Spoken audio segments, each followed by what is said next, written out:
Amém? Nós vamos à palavra do Senhor. E eu queria que você abrisse a sua Bíblia em Lucas capítulo 14. Lucas capítulo 14. Visitantes de primeira vez, nós temos alguém aí? Visita pela primeira vez a Igreja Batista do Quênia, levante sua mão. Tem alguém aí? Paz, Deus abençoe. Ali, irmão. Tem mais alguém? Tem mais alguém só? Amém, glória a Deus. Vai ganhar um presente aí, irmã. Vai ganhar um presente da Igreja Batista do Kennedy. Lucas capítulo 14. Versículo 25.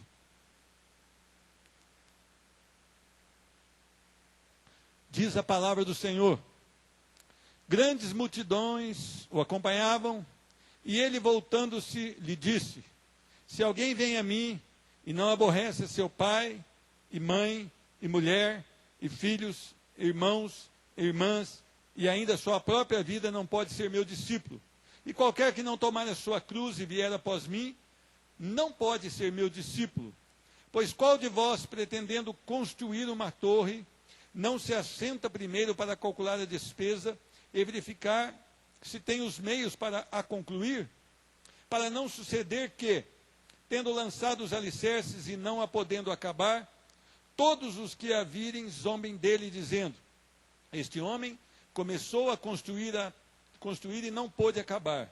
Ou qual é o rei que, indo para combater outro rei, não se assenta primeiro para calcular se com 10.000 homens poderá enfrentar o que vem contra ele com 20.000? Caso contrário, estando o outro ainda longe, envia-lhe uma embaixada pedindo condições de paz. Assim, pois, todo aquele que dentre vós não renuncia a tudo quanto tem, não pode ser meu discípulo. Amém? Talvez esperasse outra, né, palavra, mas é essa aí que Deus tem para nós hoje. Vamos orar. Senhor Deus, nós queremos te dar graças, porque tu és o Deus santo e fiel. Todo louvor, toda honra pertencem a ti. Nós nada somos e nada podemos sem que o Senhor, pelo teu amor, derrame do teu Espírito sobre as nossas vidas. Nós queremos confiar mais uma vez no Senhor. O servo que está aqui à frente é um servo totalmente inútil diante de um Deus santo e poderoso. Mas quando o Senhor quiser usar do teu servo, ele pode ser um utensílio de bom uso nas mãos de um Deus santo e perfeito. Senhor Deus, cada pessoa que se assentou nesses bancos ou que está assistindo pela internet, Senhor Deus, ele tem uma necessidade no coração. E o Senhor conhece cada um desses corações e o Senhor sabe de cada uma dessas necessidades. Senhor Deus, não deixe, Senhor Deus, que esses corações saiam sem receber, Senhor Deus, o cuidado especial dos céus para com ele. No nome de Jesus Cristo, faz um milagre hoje. Amém e amém. Meus irmãos, as pessoas têm acompanhado Jesus. Grandes multidões têm frequentado uma igreja, grandes multidões têm entrado nos templos, grandes multidões têm falado a respeito de Cristo Jesus, grandes multidões têm se achegado às mensagens de Jesus, grandes multidões até mesmo têm adquirido um exemplar da Bíblia Sagrada. Mas ser grande multidão não quer dizer que você é um discípulo do Senhor. Ser grande multidão, talvez você é mais um daqueles que está atrás de Jesus por causa do milagre, por causa do pão, por causa das maravilhas que ele efetua, mas talvez até um adepto de uma igreja evangélica, talvez até um simpatizante de uma igreja evangélica. Mas eu pergunto, isso basta na sua vida? Será que isso é o suficiente na sua vida? O Senhor não está à procura de grandes multidões. O Senhor, ele não abranda o seu discurso para que grandes multidões se sintam confortáveis diante de uma mensagem. Não é essa a estratégia do Senhor. O Senhor nunca formatou as suas mensagens para que as multidões se sentissem alegres. Mas o Senhor, sim, ele expressou a própria vontade do Pai para que alguns dentre as multidões fossem salvos. Para que alguns dentre as multidões fossem discípulos do Senhor. Muitas vezes nós confundimos o número com o verdadeiro discípulo. Hoje nós estamos na onda que todos são discípulos. Daqui a pouco nós vamos ver se isso é uma verdade. Talvez nem você que se denomine discípulo, depois desse texto você vai falar, olha, pensei que eu era um discípulo, mas eu preciso me acertar com Cristo Jesus e eu preciso tomar um posicionamento de discípulo. Será que você quer uma mensagem para você se sentir bem depois de uma semana de pecado deliberado? Será que você quer uma mensagem que resolva os seus problemas terrenos? Será que você quer um Deus que você vai formar no seu coração, na medida que você quer, do jeito que você quer, do tamanho que você quer, e com poder para resolver as coisas que você quer? Ou será que você veio aqui com outro desejo? Eu não quero ser mais um na multidão, mas eu quero ser um discípulo do Senhor. Será que é essa a sua vontade? Será que a vontade mais íntima do coração é essa? Sabe por quê? Eu tenho uma notícia para você, muito ruim. Se você é um entre a multidão normalmente se desanima depois de uma palavra do Senhor. A multidão normalmente, elas se desesperam ante as exigências que a palavra traz para que nós, então, sejamos discípulos do Senhor. As pessoas não têm suportado a palavra. Quando Jesus disse, olha, quem não comer da minha carne e não beber do meu sangue não poderá ser meu discípulo, eles disseram, dura esta palavra, quem a pode ouvir? E diz que muitos abandonaram, até alguns dos discípulos abandonaram. Dura é esta palavra. Meus irmãos, eu quero falar sobre o alto custo do discipulado. Hoje está muito na moda, eu sou discípulo. Será que é isso mesmo que você é? Antigamente, quando um rabino chamava uma pessoa para o discipulado, a pergunta que ele fazia era mais ou menos assim, você quer ser igual a mim? Você deseja ser igual a mim? Então, quando nós falamos ser um discípulo de Jesus, você deseja ser igual a Cristo Jesus? Você quer ser parecido com Cristo Jesus? Você quer apresentar as mesmas características de Cristo Jesus? Eu não estou falando de perfeição, que nós nunca vamos chegar lá. Eu não estou falando de 100% santidade, porque nós nunca vamos chegar lá. E o Senhor sabe dessas coisas. Mas quando você fala, quando você faz, ou quando você pensa em fazer, você expressa o caráter de Cristo. O alto custo do discipulado. O Senhor Jesus, ele começa no versículo 26, dizendo, se alguém vem a mim, o que é ir a Cristo? O verdadeiro discípulo, primeira coisa que acontece na vida dele, transformação. Custa o sangue de Cristo, para que eu e você sejamos transformados. Nós precisamos, em primeiro lugar, ir a Cristo Jesus. Nós precisamos implorar a Cristo Jesus para que Ele nos receba. Nós precisamos implorar a Cristo Jesus que aconteça em nós um novo nascimento.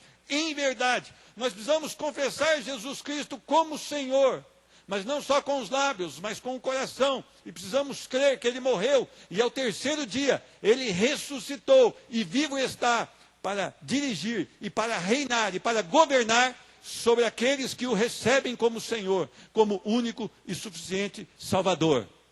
A palavra do Senhor ela é muito forte. E se nós voltarmos aqui em Mateus 16, diz a palavra do Senhor. Eu vou ler o 15 para que vocês entendam. Aliás, vou ler o 14, olha que maravilha. Eles responderam, Jesus perguntou, quem dizem que eu sou? Uns disseram, João Batista, outros dizem, Elias, e outros, Jeremias, ou talvez algum dos profetas. Versículo 15, mas vós, continuou ele, quem dizeis que eu sou? Vós que anda comigo todos os dias, vós que tomam as refeições comigo todos os dias, vocês que deitam comigo, que nós dormimos aqui no mesmo espaço, que nós caminhamos, que nós temos tempo com a palavra. Quem vocês pensam que eu sou? Pedrão, Simão Pedro, ele se adianta e diz, tu és o Cristo, o Filho do Deus vivo. Essa é a confissão mais forte do Evangelho. Essa é a confissão mais prudente de um homem. Essa é a confissão mais convicta de que um homem pode ter. Tu és o Cristo, o Filho do Deus vivo. Então, Jesus, não foi o vizinho que falou, não foi o outro irmão que falou, não foi o outro discípulo. Jesus lhe afirmou, bem-aventurado és, extremamente abençoado és, extremamente feliz és. Por quê? porque não foi carne e sangue que tu revelaram, mas meu Pai que está nos céus. Sabe o que é isso? Sem o Espírito Santo eu não consigo confessar que Jesus Cristo é o Senhor. Eu posso até falar que eu sou um crente. Eu posso até falar que eu sou um crentão. Mas o que me aguarda é um infernão.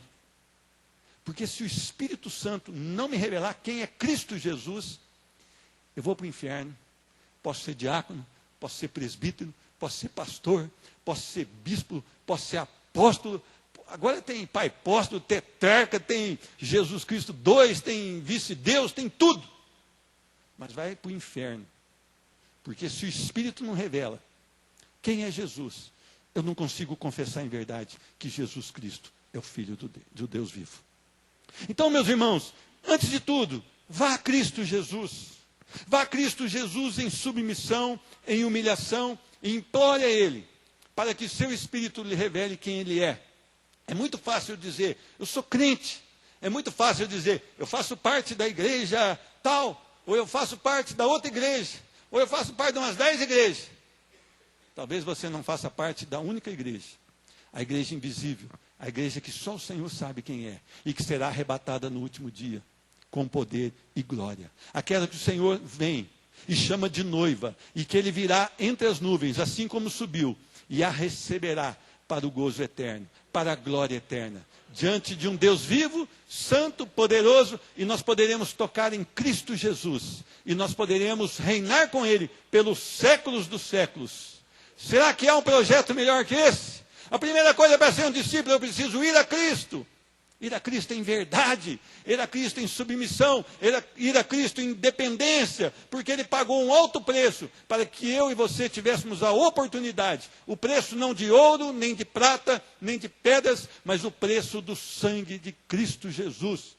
Este é o preço. Jesus pagou esse preço. Você crê nesse sacrifício? Você ama Cristo sobre todas as coisas? A segunda coisa, a palavra do Senhor continua. Se alguém vem a mim, eu fui a Cristo, e não aborrece a seu pai, a sua mulher, e filhos, irmãos, irmãs, e ainda a sua própria vida, não pode ser meu discípulo. Essa palavra, literalmente, ela significa amar menos. Não há como escapar dessa palavra. Amar menos. Muitas vezes, eu amo mais a minha família do que a Cristo. Muitas vezes, eu cuido mais do meu pai do que das coisas do Senhor. Muitas vezes, eu cuido mais da minha esposa, do meu esposo, do que das coisas do Senhor. Muitas vezes eu gasto muito mais energia cuidando das coisas dos meus filhos do que do Senhor, dos meus irmãos ou irmãs. E na maioria das vezes, eu cuido mais da minha própria vida do que das coisas do Rei. A palavra do Senhor diz que com essa decisão e com esse procedimento, eu não posso ser o discípulo do Senhor. Muitas vezes nós importamos do que os nossos familiares vão pensar. É muito difícil uma família que quer ir toda para Jesus. Eu vou esperar o tempo. Eu conheço famílias que elas querem ir reunidas para Jesus. Sabe como é que elas acabam? Fora da igreja do Senhor. Porque é o seguinte, se o Senhor tocou no seu coração, mas não tocou na vida da sua esposa e dos seus filhos, vá ao Senhor. Se entregue a Ele. Viva para Ele. E comece a interceder pelos demais. Se você quiser que todos estejam no mesmo tempo, se você quiser que todos amem as mesmas coisas, não vai acontecer nada. Não vai acontecer nada. Porque nem você e nem os outros irão a Cristo Jesus. Eu preciso tirar os olhos das coisas desse mundo. Eu preciso amar menos as coisas desse mundo. Eu preciso colocar os olhos em Cristo e não nas pessoas. Se eu colocar os olhos nas pessoas, certamente eu cairei. Sejam elas íntimas, como um pai, uma esposa, um filho. Mas eu preciso olhar para Cristo Jesus e deixar a própria vida. Meus irmãos, não há como eu manter os meus sonhos se Jesus tem outros sonhos para mim. Não há como eu manter os meus planos se Jesus tem outros planos para mim. Não há outra coisa para fazer na minha vida senão glorificar em primeiro lugar o nome do Deus vivo, santo, perfeito e poderoso. Nada pode frustrar isso. Nada pode colocar isso em risco. Eu queria que vocês entendessem. Não há como ser discípulo do Senhor se eu não amar menos as pessoas da minha casa. A palavra do Senhor diz que o Senhor veio para trazer divisão entre os lares. O Senhor não veio para trazer paz, mas veio para trazer espada. Meu irmão, você não vai estar no mesmo tempo espiritual que o seu irmão de sangue, nem com o seu pai, nem com a sua mãe. Você não tem a mesma vida que eles em Cristo Jesus. Cada um tem que ter a sua vida em Cristo Jesus. Nós esperamos muito, e isso nos traz um problema sério, que nós ficamos aguardando, e nunca vai acontecer. Outra coisa que eu preciso aprender: tomar a minha cruz. Isso é muito equivocado pela igreja, porque a igreja, por não ler a Bíblia, ela pensa assim que tomar a cruz é um filho que dá problema, é uma mulher que dá problema, é um esposo que dá problema, e eles pensam que isso é cruz. Isso não é cruz, isso é um problema. Mas isso não é cruz. Cruz não tem nada a ver com isso. Cruz significa radical negação de mim mesmo. É me entregar ao sofrimento, à dor, à vergonha. Porque por esse mundo, ir à cruz é passar vergonha. Jesus Cristo passou a vergonha da cruz, passou o opróbrio da cruz. Jesus Cristo, ele foi à cruz, ele subiu à cruz, ele não foi colocado, mas havia um plano maravilhoso de Deus, que Jesus então se entregasse. Ir à cruz não significa que uma pessoa dá problema, mas significa que eu me nego e eu estou pronto para ir à cruz. Ir à cruz, além do sofrimento, da vergonha, ir à cruz é ir à morte, se preciso for, por Cristo Jesus. Meus irmãos, as pessoas dizem discípulos, mas são tão sensíveis. Vivem pelas igrejas derrubadas, todas dodói. Não me toquem, não me falem. Não façam isso comigo, não façam isso com os meus parentes, não façam isso. Você não é um discípulo. Você não tem cara de discípulo, você não tem pegada de discípulo, você não tem jeito de discípulo, porque você é dodói demais. Jesus Cristo não tinha lugar para nascer. Jesus Cristo não era aceito dentro dos templos. Jesus Cristo não era aceito com as pregações dele. Jesus Cristo não era aceito nos locais que ele ia. Jesus Cristo não pôde nem morrer dentro de uma cidade, ele teve que morrer fora de uma cidade. Eu queria falar para vocês, o que está acontecendo com essa geração dodói de igreja? Dodói! Não me toque, não me fale, cresça, vá à cruz, tome a sua cruz, vá à palavra, renuncie a si mesmo, morra para si mesmo, senão você não será discípulo nunca. Você não pode ser discípulo, você não quer sofrer pelo Evangelho, você não quer sofrer pelo Evangelho, você não está pronto nem para pensar em morrer pelo Evangelho, quanto mais ser um discípulo do Senhor.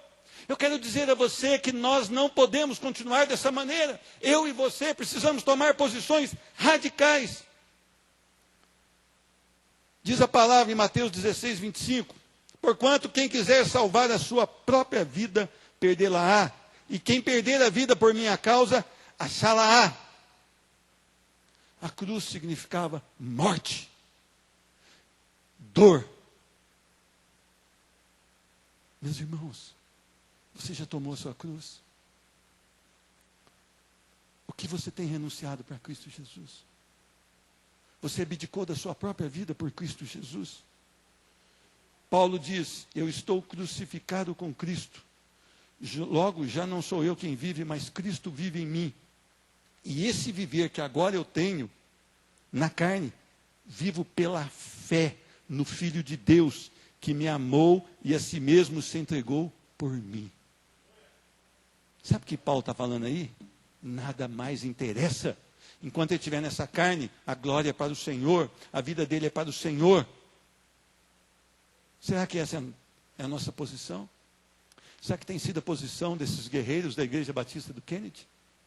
Ou nós vamos formar um exército de florzinhas de Jesus, ou nós vamos formar um exército de campeões com Deus? Jacó é um homem duro, Mas Jacó lutou com Deus. Jacó lutou com Deus e Deus trocou o seu nome de enganador, passou a ser campeão com Deus. Nós vamos morrer sem ter experiências maravilhosas com Deus, porque nós não negamos a si mesmos, nós não tomamos a nossa cruz, nós não fazemos uma negação radical de nós mesmos. Nós não estamos prontos para nos entregar. Qual a glória que Jesus teve nessa terra, meus irmãos? Qual o luxo que Jesus teve nessa terra, meu irmão? Você está muito mais preocupado com o luxo da sua casa, dos seus bens, do que com a vida no Senhor? Quanto tempo você vai viver nessa terra? Quanto tempo? Preocupe-se com as coisas dos céus. Olhe para a sua cruz, tome-a e viva para a louvor e glória do Senhor. Ah, e qualquer que não tomar a sua cruz e não vier após mim, não pode ser o meu discípulo. Ser discípulo é muito mais difícil do que nós temos pensado. Porque a igreja agora, pois, que todo mundo é discípulo, todo mundo é líder, todo mundo é tudo. Por isso a igreja está nessa tragédia, cheio de bailão gospel, cheio de porcarias gospel, cheio de homens carnais ministrando para crentes carnais. E todos, se não mudarem de vida, serão lançados no fogo eterno. E os líderes são mais cobrados, porque eles passaram a mensagem errada. Mas uma coisa que eu aprendo aqui, versículo 28. Eu preciso calcular o preço do discipulado. As pessoas chegam para mim quase que piscando. Eu quero ser discípulo. Ainda faz um bico assim. Mas elas não calculam o preço.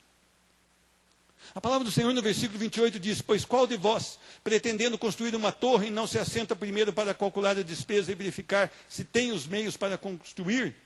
Porque se suceder que, tendo lançado os alicerces e não podendo acabar, todos os que a virem zombem dele, dizendo: este homem começou a construir e não pôde acabar. Assim são as pessoas que entram na igreja do Senhor, que se dizem crentes no Senhor Jesus, que dizem estar pronta para todas as coisas, mas na primeira avaria elas somem, elas caem de rendimento, porque na verdade elas não calcularam o preço de ser discípulos. Ah, meu irmão, é duro o preço, é alto custo. Tudo isso que nós falamos, a nossa família tem que estar em segundo lugar, os nossos desejos têm que estar em segundo lugar. Nós temos que tomar a nossa cruz, nós temos que seguir a Jesus, nós temos que morrer mesmo para nós. E agora nós temos que calcular isso, para não sermos envergonhados, começar uma carreira que nós não vamos poder suportar. Nunca foi simples e nem barato ser discípulo, há um custo. A palavra do Senhor diz que a porta é estreita. Todo mundo fala, entrei na porta que é Jesus. Mas a palavra continua, o caminho é apertado. Eu não posso andar da maneira que eu andava no caminho largo. Não há como nem entrar pela porta, quanto mais andar pelo caminho. O caminho exige negação. O caminho exige receber humilhação. O caminho exige receber afronta e não responder da maneira que nós respondíamos antes. O caminho exige que você vai dar a outra face. O caminho exige tantas coisas, esse caminho apertado.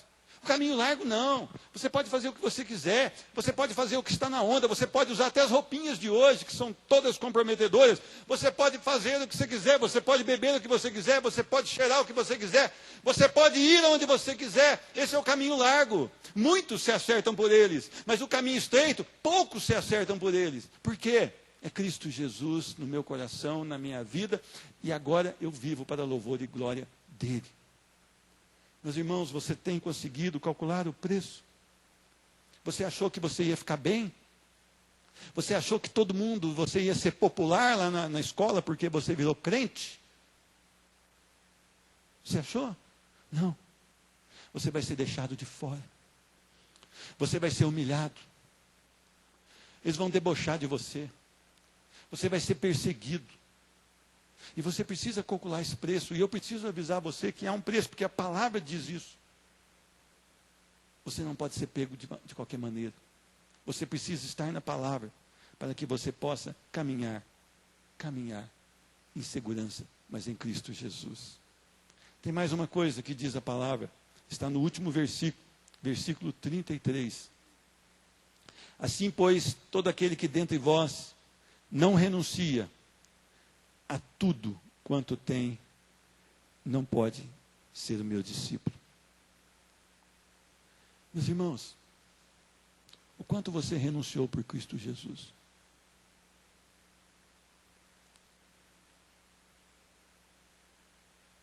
O quanto você tem renunciado por Cristo Jesus? É interessante que as coisas são importantes para mim aqui até o ponto em que eu sou chamado para ser discípulo de Jesus. Essas coisas agora não podem estar em primeira importância na minha vida. Talvez nem segunda e terceira. Talvez eu tenha que olhar só para Jesus, porque senão eu vou me desviar da caminhada. As pessoas têm que aprender a renunciar. Renunciar quer dizer adeus, bye bye. Abandonar, deixar. E nesse caso aqui de Lucas 14, é abandonar. Abandonar a tudo quanto tem por Cristo Jesus. As pessoas têm medo de abandonar a tudo quanto tem por Cristo Jesus. Nós temos medo, porque nós não temos a segurança que tinham os discípulos. Nós não temos a segurança que tinham os apóstolos de Cristo Jesus. Porque aqueles homens abandonaram tudo por Jesus. Pedro estava pescando. E o Senhor Jesus disse: vem que eu vos farei pescadores de homens. Diz que eles arrastaram os barcos, puseram na praia e seguiram a Jesus. Mateus ou Levi estava coletando impostos na sua coletoria. O Senhor disse: segue-me. Diz a palavra que ele levantou e o seguiu. Até mesmo Zaqueu, que era o maioral dos publicanos, quando ele viu Jesus, mas Jesus já o amou primeiro e o chamou para ficar em casa. Jesus entrou nessa casa, ele desceu com alegria, e quando Jesus ministra na vida dele, há salvação. E aquele homem então resolve doar metade dos seus bens aos pobres. E se alguém ele tivesse defraudado, ele queria restituir 4 vezes mais. E o Senhor atesta que houve salvação naquela casa. Não foi um pastor que disse que aquele homem era salvo. Não foi um irmão que disse que aquele homem era salvo. Mas o próprio Jesus disse que aquele homem foi salvo. Meus irmãos, vocês acham que salvação é uma coisa simples? Eu vou te dar uma notícia do dilúvio. Quantas pessoas viviam aqui? Talvez milhões de pessoas. Quantos foram salvas? 8.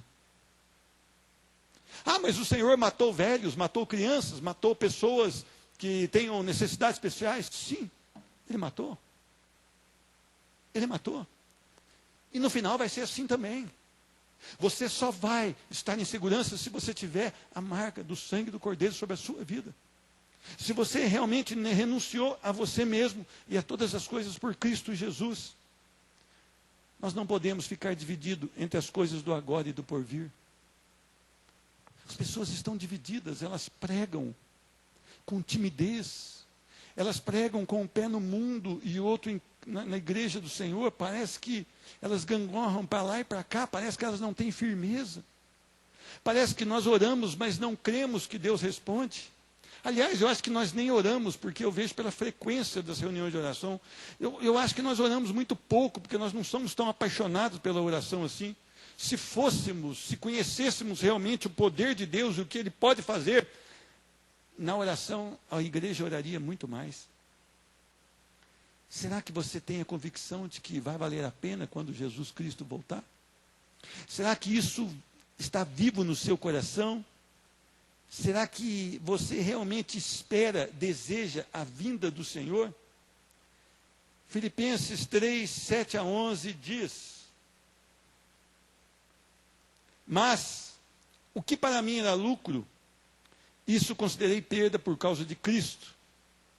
Sim, deveras considero tudo como perda por causa da sublimidade do conhecimento de Cristo Jesus, meu Senhor, por amor do qual perdi todas as coisas e as considero como refúgio para ganhar a Cristo e ser achado nele, não tendo justiça própria que procede de lei, senão a que é mediante a fé em Cristo, a justiça que procede de Deus baseada na fé, para o conhecer e o poder da ressurreição e a comunhão dos seus sofrimentos, conformando-me, tomando a forma com ele na sua morte. Olha, Jesus está relacionado com morte, para, de algum modo, alcançar a ressurreição dentre os mortos. Olha que maravilha. Olha que maravilha a palavra do Senhor. O que Paulo nos diz, inspirado pelo Espírito Santo. O que Paulo traz para nós. Eu preciso aprender isso. o que para mim era lucro, eu passei a considerar como perda. Os meus negócios eram maravilhosos, era o lucro. Hoje é perda. Eles não estão em primeiro lugar na minha vida. A minha profissão, que eu estudei tanto, que eu me preparei tanto, era o lucro que eu tinha. Hoje eu considero como perda, por algo muito maior. A minha vocação que eu tinha desde criança, que eu fazia isso, meu talento, a minha vocação, hoje não. Eu considero como perda, porque é algo sublimemente maior. Cristo vivendo em mim, a glória do Senhor, as coisas do porvir. Meus irmãos, o que acontece com o povo de hoje que diz que busca Deus? Nós gastamos muito mais a nossa energia nas coisas desse mundo do que nas coisas da eternidade. Nós amamos muito mais a nós mesmos do que a Cristo Jesus. Nós estamos tomados pelos valores desse mundo. Nós achamos até que não tem nada a ver assistir uma novelinha das 8. Que o pastor é muito chato. Ele é chato mesmo.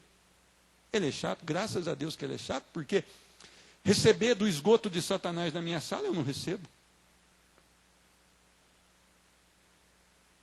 Por quê? Porque não vai trazer a glória do Senhor dentro da sua casa. Porque não vai resplandecer a glória do Senhor dentro do seu quarto. Porque o que você vai aprender naquela televisão, você vai desaprender da palavra de Deus. Porque ela vai pregar para você que o adultério é bom, que o homossexualismo é bom, que o roubo é bom, que a droga é boa, que o ficar é legal, que o roubar é bom, que a corrupção faz parte da minha vitória. E vai impregnando aquilo no seu coração, e vai impregnando aquilo no seu coração, e você daqui a pouco está tão distante de Deus. E você ao mesmo tempo está confiante que vai ser um morador da Nova Jerusalém. Mas não vai não. Porque se você ama Cristo, essas coisas não fazem parte da sua vida. Os seus olhos estão em coisas superiores, em Cristo e o seu reino. Em Cristo e na sua glória. Na perfeição de Cristo, eu quero me inspirar. Eu olho para o Senhor, eu não atingi a perfeição, mas eu olho para aquele que é perfeito. E nele eu quero a direção da minha vida. Você tem buscado isso no Senhor? Você tem renunciado tudo por Cristo Jesus? Será que você ainda está disposto a ser discípulo de Cristo Jesus? Será que você, irmã, está disposta a ser uma discípula de Cristo Jesus? Será que isso vai valer a pena? Ou quem sabe você chegou a uma conclusão, não, eu vou sair daqui, eu vou viver tudo que esse mundo tem. Porque eu não quero Jesus na minha vida, é muito ruim, é muito duro, é um alto preço. Então vá e se deleite em tudo que esse mundo pode te dar. Mas aproveite com todo o seu coração, com toda a sua força, com todos os seus rendimentos, e mergulhe em tudo que esse mundo pode te dar. Porque vai ser o melhor que você vai ter. E quando você chegar no inferno e olhar e contemplar, você vai falar, olha, nada daquilo valeu a pena. E agora não tem mais volta. Mas se você for um sofredor nessa terra, se você for um humilhado nessa terra por Cristo Jesus, se você foi aquele que abandonou até os seus sonhos por Cristo Jesus, e você se achar nele, como diz aqui Paulo, se você foi encontrado nele, quando você puder vislumbrar e abrir o portão da Nova Jerusalém, então você vai dizer, valeu a pena. Só de você ver a Nova Jerusalém, a Jerusalém celestial, você vai esquecer toda essa dor, todo esse sofrimento, toda essa injúria que você recebeu. E você vai falar, que bom, que privilégio estar na eternidade com Cristo Jesus. Lá eu fui pisado, lá eu fui machucado, lá eu tive que dar outra face muitas vezes até sem ter razão. Mas eu venci, porque o Espírito Santo me conduziu em santidade por toda a minha vida. E hoje eu entro na Nova Jerusalém, para o gozo eterno do Senhor. E aí você vai dizer, porque para mim o viver é Cristo, não é? E o morrer é lucro. e agora eu entrei no lucro. Eu estou infinitamente melhor, porque eu estou com Cristo Jesus. Ah, meus irmãos, o preço do discipulado é muito alto. Poucos vão se acertar por esse caminho. Eu quero narrar aqui, seguramente, o que espera um discípulo verdadeiro. Bom, o único que está registrado na Bíblia é Tiago, lá em Atos 12:2, nós não vamos abrir. Mas diz a palavra que o rei Herodes fez Tiago passar a fio de espada. Aparentemente ele foi decapitado. A tradição da igreja, não a palavra, mas a tradição da igreja diz que Pedro foi crucificado de cabeça para baixo em uma cruz em forma de X em Roma. Mateus sofreu martírio na Etiópia, morto por um ferimento causado por uma espada. João esteve à beira do martírio quando ele foi cozido em um recipiente enorme de óleo durante uma onda de perseguição em Roma. No entanto, ele foi milagrosamente livre da morte, mas ainda foi exilado e sentenciado à ilha de Patmos. Lá ele foi inspirado pelo Senhor e escreveu o livro profético de Apocalipse. E ele morreu velho, sendo o único discípulo a morrer em paz. Tiago, irmão de Jesus, líder da igreja em Jerusalém, foi atirado de mais de 30 metros, de um pináculo do templo. Mas ele foi atirado porque recusou negar a sua fé. E quando eles viram que ele não estava morto, ele foi morto a pauladas. Ele foi espancado com porretes. E este, segundo diz aí a tradição, foi o mesmo pináculo que Jesus foi levado. Bartolomeu, também conhecido como Natanael, foi um missionário para a Ásia. Ele testemunhou, onde hoje é a Turquia, foi martirizado pela sua pregação na Armênia, onde ele foi chicoteado até a morte. André morreu em uma cruz em forma de X na Grécia. Após ter sido chicoteado severamente por 7 soldados, eles ataram o seu corpo à cruz com cordas para prolongar a sua agonia, não com cravos, mas com cordas, para que ele tivesse uma agonia mais prolongada. Seus seguidores reportaram que quando ele foi levado em direção à cruz, André a saudou com as seguintes palavras: muito desejei e esperei por essa hora. Ele olhou para a cruz e disse: muito esperei e desejei por essa hora. Crente bicudinho, mimimi. Toma atento a essa palavra. A cruz foi consagrada pelo corpo de Cristo, pendurado nela. Ele continuou a pregar para os seus torturadores por 2 dias crucificados, até que morreu. O apóstolo Tomé foi atingido por uma lança na Índia durante uma de suas viagens missionárias para estabelecer a igreja lá. Matias, o apóstolo que substituiu Judas, foi apedrejado e depois decapitado. Paulo, que sofreu açoites, que passou por vigílias, por fome, que fugiu em um cesto, que recebeu quarentenas de açoites. Paulo foi decapitado pelo imperador Nero em Roma, em 67 depois de Cristo. Não é somente o fato de que os discípulos morreram, mas é como eles morreram e como eles estavam dispostos a morrer pela sua fé. Eu pergunto, você quer ser um discípulo do Senhor? Você se considera um discípulo do Senhor? Você quer pôr uma camisetinha louco por almas aí e sair para a rua? Quer? Põe a camisetinha, um shortinho pequeno. Põe a camisetinha, né? Parece, né? Tudo. E sai louco por Jesus, louco por almas. E chuta a placa, faz xixi no muro dos outros. Não, não faça isso com a sua vida. Não entre nessa. Essa é uma fria. Isso é ser discípulo. Todos estavam dispostos a morrer por Cristo Jesus e recusaram a negar a sua fé, mesmo com a morte evidente. Discípulos de Jesus renunciam à sua própria vida. Eu, sinceramente, eu abro o coração para a igreja, eu estou sentindo-me desconfortável de trazer essa mensagem para a igreja. Por mim, não por vocês, compreendam bem, por mim. Eu acho que eu não sou digno de estar nem lendo esse relato aqui. Que Deus tenha misericórdia da minha vida, que Deus possa derramar graça sobre a minha vida, porque eu não me considero digno de falar de um assunto tão além da minha capacitação e tão além da minha vida aos pés do Senhor. Mas eu quero, e eu suplico ao Senhor, que eu quero estar pronto para morrer dessa maneira. Eu não sei se eu estou, mas é a oração que eu tenho feito aqui, e os irmãos que acompanham aqui sabem que é a oração que eu tenho feito aqui. Será que eu estarei pronto para morrer pelo Senhor Jesus? Será que você estará pronto para morrer pelo Senhor Jesus? Que Deus te abençoe.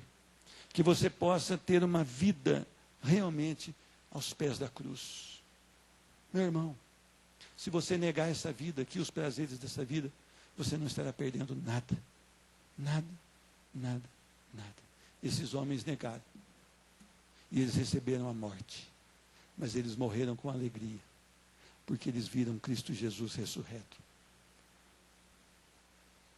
A palavra do Senhor diz, em 1 Coríntios 15, 19. Se a nossa esperança em Cristo fosse apenas para essa vida, nós seríamos os mais infelizes de todos os homens. Olhe para os céus e clame para que o Senhor grave a eternidade no seu coração. Clame para que o Senhor mostre a eternidade para a sua vida. Amém? Glória a Deus, Deus abençoe. Nós vamos passar para mais um momento do nosso culto, o momento da ceia do Senhor. Eu quero convidar os nossos conselheiros, nossos pastores, a minha esposa,